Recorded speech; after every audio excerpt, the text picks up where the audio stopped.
Shas, the Galactic Council abandoned us, but humanity stood strong. The message arrived on a quiet Tuesday morning. Administrator Dae-ho Kim stared at the holographic projection with disbelief. The blue light from the projection cast shadows across his tired face. The eight-limbed Galactic Council representative spoke with a cold, mechanical voice that echoed through the silent room. Earth has been deemed indefensible against the approaching threat.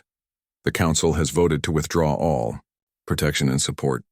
Our calculations show a 99.8% chance of total destruction of your planet. We will remove our people and equipment immediately. Dae-ho felt his heart sink. After 50 years of being part of the Galactic Council, humanity was being left alone when they needed help the most. The 12 leaders of Earth's Defense Command sat in shock around the large table. "They can't do this," whispered Su-min, her hands shaking as she took notes. "We joined their alliance for protection." "They just did," said Jin-woo, the military commander. His voice was hard but calm. "And now we need to tell the world." Within hours, news of the abandonment spread across Earth. Panic filled the streets of major cities. Some people rushed to stores for supplies. Others prayed in churches, temples, and mosques. Many just sat watching the news, unable to believe what was happening. Dae-ho called an emergency meeting of world leaders. His office in New Seoul Tower had a view of the city where millions of people now faced death. The Council embassy was already being packed up. Their ships would leave Earth's orbit by sunrise. "What exactly is this threat?" asked President Han, her face grim on the video screen. "They call it the Swarm," Dae-ho explained. "It's a massive cloud of space-dwelling creatures that eat everything in their path. They've destroyed 3 solar systems already. And the Council, with all their advanced technology, has no way to stop it?" asked the European Union chairman. "They say they tried and failed. The Swarm adapts too quickly to conventional weapons." The Russian premier pounded his fist on his desk. "The Council never shared their best technology with us. They kept us dependent and weak." "That may be true," Dae-ho admitted. "But arguing about the past won't save us now." Young scientist Mi-sun Kang raised her hand. She wasn't supposed to speak at such a high-level meeting, but Dae-ho nodded to her. "I've been studying the data the Council left behind," she said. "There's something they missed. The Swarm communicates through quantum fields that Council species can't detect well, but humans have made breakthroughs in quantum physics that even the Council doesn't fully understand." "What are you suggesting?" asked Dae-ho. "I'm suggesting that we might see a weakness the Council couldn't," Mi-sun replied. "We think differently. We solve problems differently. And most importantly, we don't give up when the odds are against us." A silence fell over the meeting. For the first time since the announcement, Dae-ho felt a small spark of hope. "How long do we have?"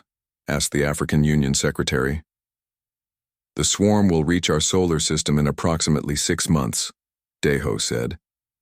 Jin-woo stood up, his military uniform crisp despite the late hour. "Then we have work to do. I propose an immediate worldwide shift to war production. All scientific resources focused on defense. All military forces united under a single command."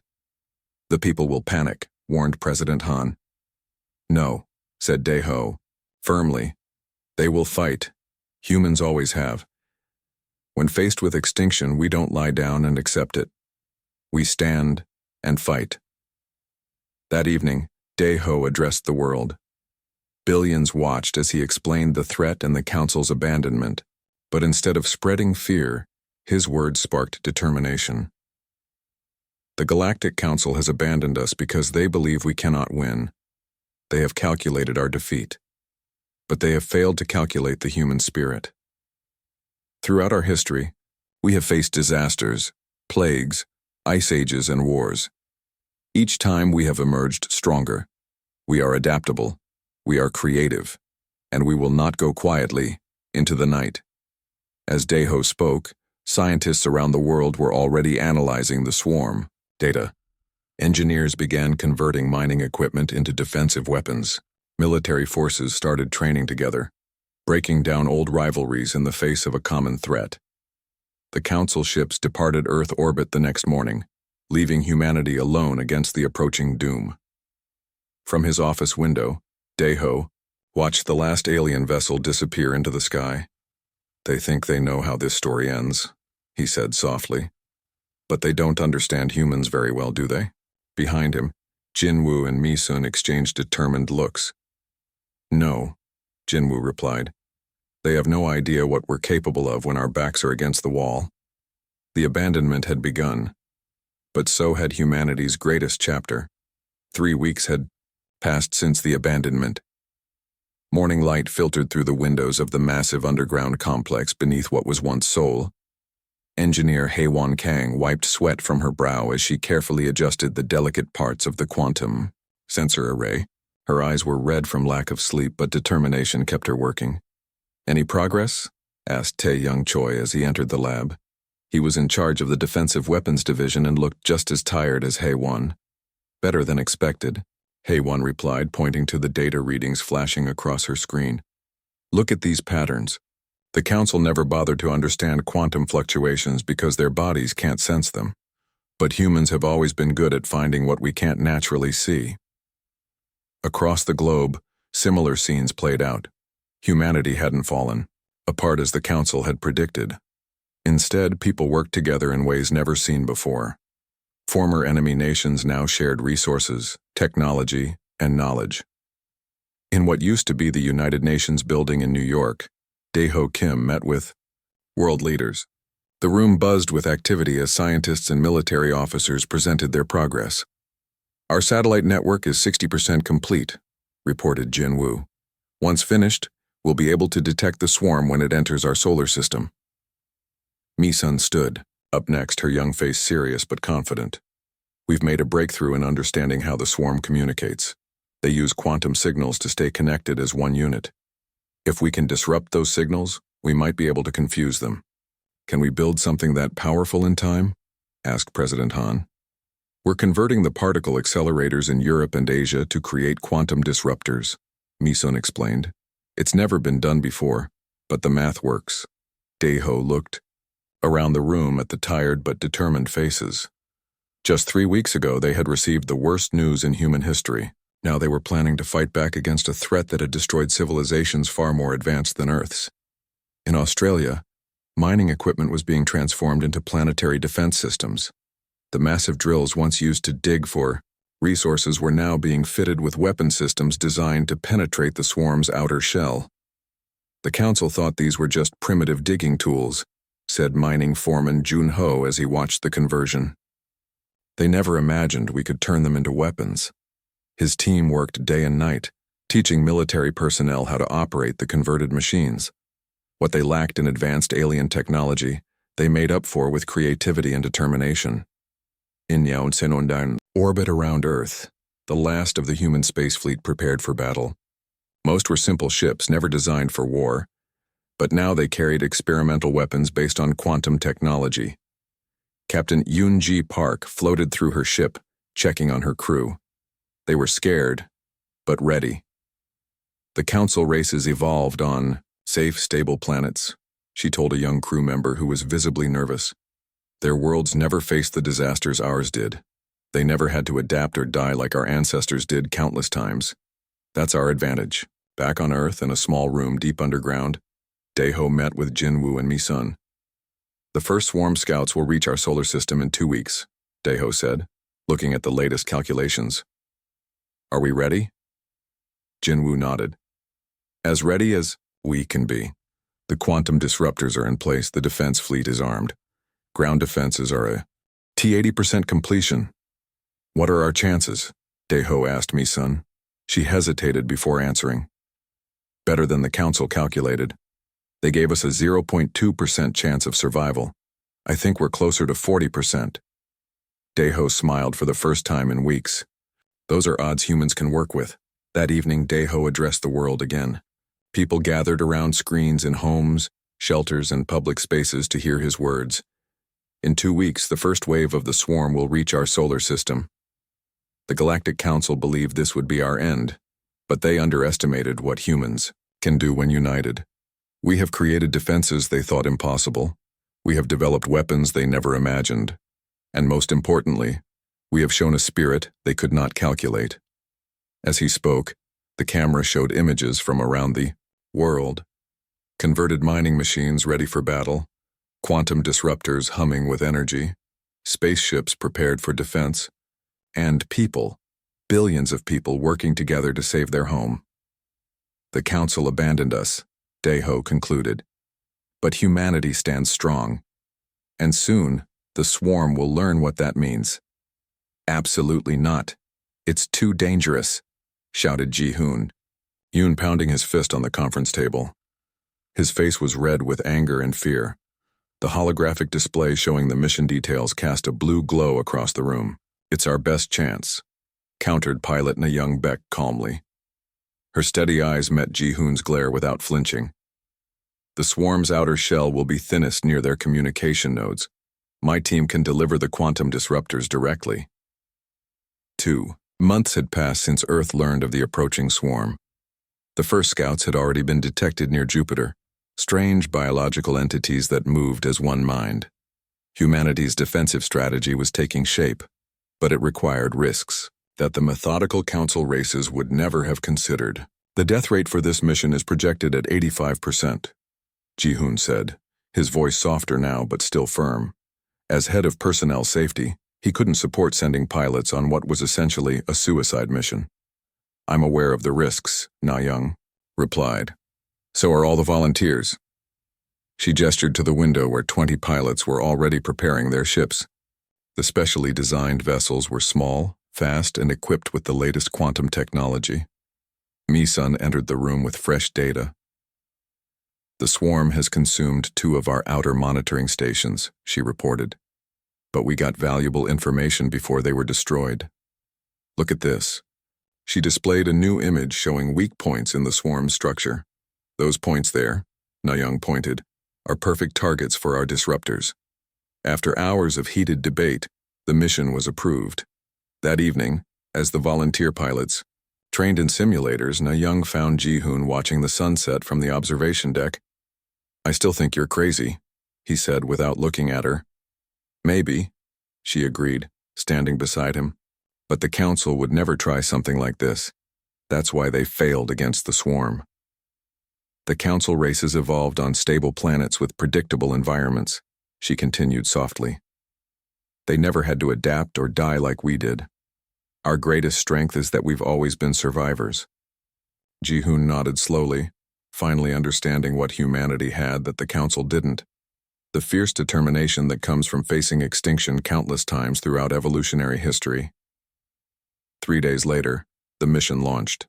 20 small ships slipped away from Earth heading toward the approaching swarm.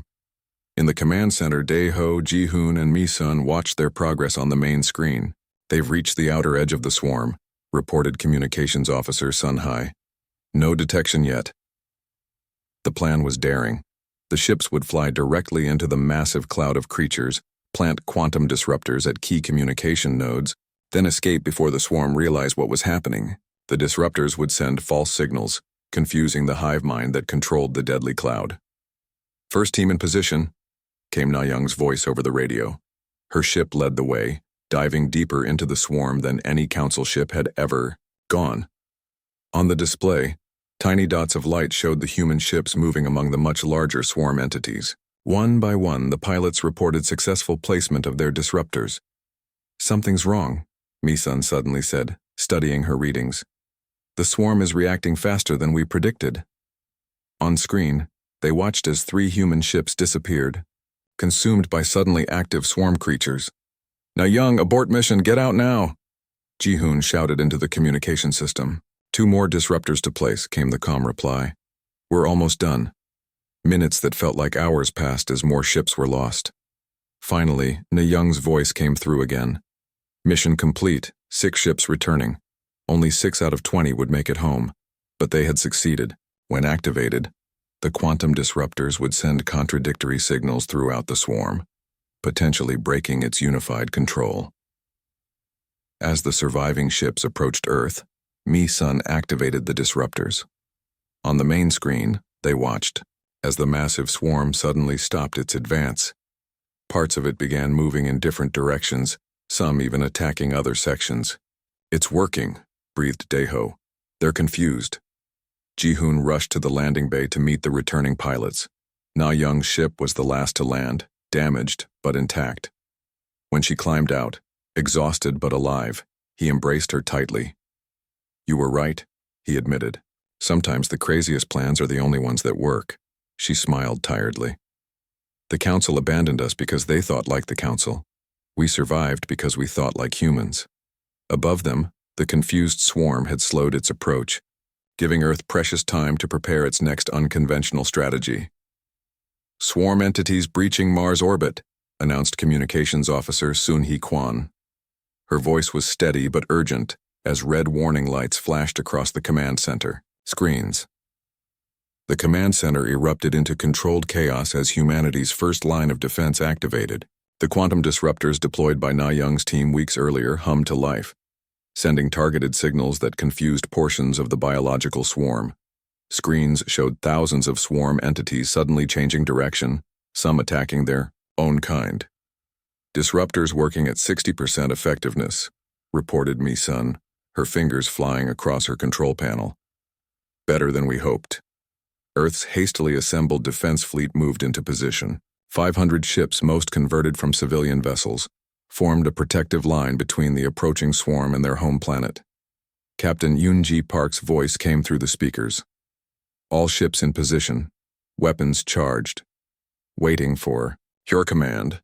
Dae-ho looked at Jin-woo, who nodded grimly. "Engage the enemy," Jin-woo ordered. The space around Mars lit up with energy as human ships fired their weapons. The swarm responded immediately, sending waves of smaller entities to attack. On the main screens, everyone watched as the first human ships were destroyed, brave crews sacrificing themselves to slow the advance. "They're adapting to the disruption," warned Mi-sun, monitoring the quantum fluctuations. "I'm detecting new communication patterns. We've got maybe 20 minutes before they compensate completely." Dae-ho turned to his advisors. "Activate phase 2. Beneath the surface of Mars, massive machines built by humans over the last months roared to life. These converted mining rigs had been secretly planted on the red planet. Now they fired beams of energy directly into the densest parts of the swarm. "Mars defense grid at full power," reported Engineer Hae-won through a static-filled channel. She and her team had volunteered to stay on Mars to operate the machinery manually when automated systems failed. For a moment it seemed to work. The swarm's advance slowed dramatically. Hundreds of the creatures fell dead, their bodies drifting in space. But then, as if sensing the threat, a large portion of the swarm changed direction. "They're ignoring our fleet," said Jin-woo, watching the tactical display. "They're heading straight for Mars." "Hae-won, evacuate now," Dae-ho ordered. "Get your team to the emergency shuttles." "Negative," came the calm reply. "Someone needs to keep the grid running as long as possible. We knew this might happen." The command center fell silent as everyone realized what this meant. On screen, they watched as the swarm descended on Mars in a terrifying wave. The defense grid kept firing, killing hundreds more entities, but it wasn't enough. "Last transmission from Mars," Sun-hye reported quietly. Message reads, "Make it count." The screen showing Mars went dark as the defense grid fell silent. In the command center, Ji-hoon lowered his head briefly in respect for Hae-won and her team. Then he looked up with fierce determination. "Their sacrifice bought us time," he said. "Let's use it." The remains of the human fleet regrouped, joining with fresh ships launched from Earth. The swarm, though damaged, continued its advance. Calculations showed they would reach Earth in less than 6 hours. "All civilians to emergency shelters," ordered Dae-ho. "Activate the planetary shield grid." Around the globe, enormous generators powered up, creating an energy field that surrounded the planet. It wasn't perfect, the Council would have laughed at its primitive design, but it was humanity's best hope. Na-young entered the command center still wearing her flight suit. "Permission to rejoin the battle, sir?" Ji-hoon started to object, but Dae-ho nodded. "Granted. Take the new prototype." As Na-young left, Ji-hoon followed her to the hangar. "You don't have to go back out there," he said. She turned to him with a small smile. "Yes, I do. We all do what we must." 4 hours later, the swarm reached Earth's outer atmosphere. The shield grid flared bright blue as the first entities made contact. The remaining human ships fought desperately to hold them back. In the command center, Mi-sun suddenly shouted, "I found it! The master control node!" Daeho rushed to her station. "Where?" She pointed to an area of the swarm that seemed more densely packed than the rest. "There. If we can hit that with every quantum disruptor we have left. Send the coordinates to all ships," ordered Jin Woo. As the shield grid began to fail in places, allowing the first swarm entities to touch Earth's atmosphere, Na Young's voice came through the speakers. "Target acquired, moving to engage." Defense Commander Min Ji-han gave the final order. "All remaining quantum disruptors to full power. All ships concentrate fire on the target coordinates. This is our last chance." The sky above Earth lit up with the final battle for humanity's survival.